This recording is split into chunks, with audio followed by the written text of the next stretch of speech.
vais lire un passage qui est lié un petit peu au titre « Le muscle du silence ». En fait, ça parle justement du fait que les gens, sous le socialisme de l'époque, ne parlaient plus. Et donc j'ai un peu transformé ça avec une image un peu métaphorique. On papotait, on baratinait, on rigolait, mais on ne parlait pas. Le socialisme avait développé chez l'homme un muscle du silence parce que les mots, une fois prononcés, pouvaient se retourner contre lui. Situé au niveau du diaphragme, ce muscle les happait et les enfermait. C'était l'organe de protection de l'espèce. D'un individu à l'autre, il se développait différemment, mais il durcissait chez tous avec l'âge. Le muscle de la parole, lui, faiblissait, ses tissus se rabougrissaient. Il y avait de multiples façons de se taire.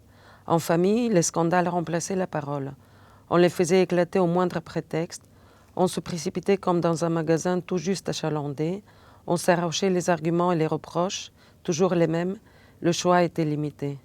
Les querelles occupaient le temps où nous aurions pu nous parler.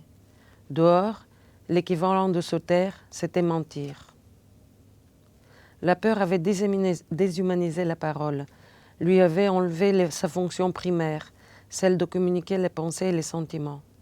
Ses fonctions sociales étaient demeurées, mais elle tissait entre les individus une entente artificielle reposant sur le soupçon. Le soupçon s'avéra un excellent lien social et un dynamiteur de l'esprit. Il morcelait la conscience en facettes, il la déstructurait.